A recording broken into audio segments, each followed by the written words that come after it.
right, thank you so much, Lindsey. Well, migraine and other headache disorders are among the most common health problems in the world. Migraines affect more than 1 billion people worldwide, yet remain underdiagnosed and undertreated despite the availability of new targeted therapy. So what are some of the trademark symptoms and what kind of therapies are available?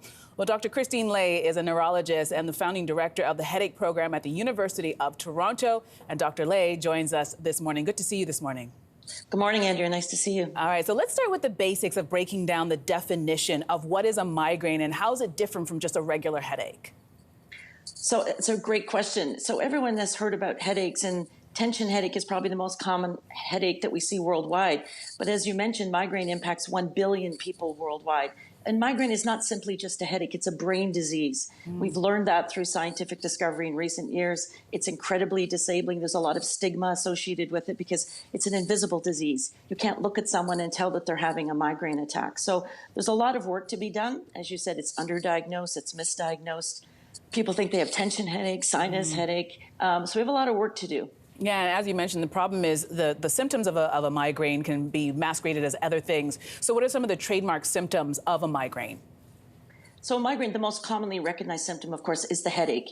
And it could be one-sided, it could be both-sided, it might be throbbing or pounding, it could be pressure-like, but generally there are other associated brain features.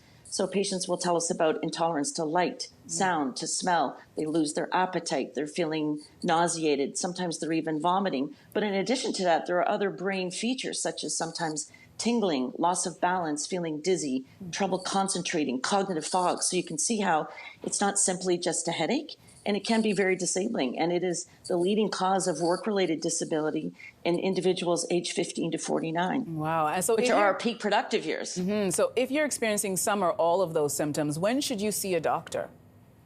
I think it's important to talk to your doctor about your headache, generally speaking, for sure, even if you think it's not that bothersome. But we really think that once you're having 3 or 4 migraine attacks per month, you need to talk to your doctor. You need to track the headaches. Take note of them. We tell our patients to use the traffic light system. So a red headache disabled them. They had to stop. A yellow headache made it hard to go. And a green headache, they were able to function. Take that diary into your doctor. Talk to your doctor about what's going on, how it's impacting your life. Because as you mentioned, there's many great new targeted therapies available, and we can make the vast majority of people who have migraine better. We can improve their quality of life. Yeah, and let's keep on that. What are some of the different treatments that are available for people suffering from migraines or headaches? So I always start, as many of my colleagues do, we start with the foundation of lifestyle factors. So are they hydrating well? Are they avoiding too much caffeine, avoiding alcohol, not skipping meals? Do they have a good sleep routine? One of the most common triggers for migraine is sleeping in on a weekend. So people who are up early during the week and want to catch in a little bit of extra sleep on the weekend, they get into trouble when you have migraine. So we want them to work on that. We want them to work on stress management, mindfulness, exercise, getting out for a walk.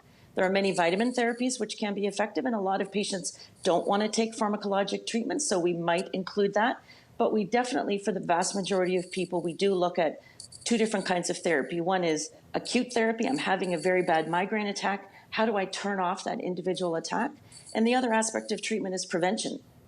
Someone who's having too many headaches or they're too disabling, we put them on daily preventative therapy, which might be an oral therapy, or these new targeted therapies, which are once a month. We call them monoclonal antibodies. They target a compound called CGRP.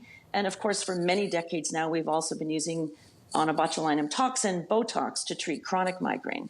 All right, well, thank you so much for breaking all of that down and giving us that much needed information, Dr. Lay. Great, thank you. Hey, thanks for watching. If you liked this, be sure to subscribe here, or you can check out more Your Morning videos right here.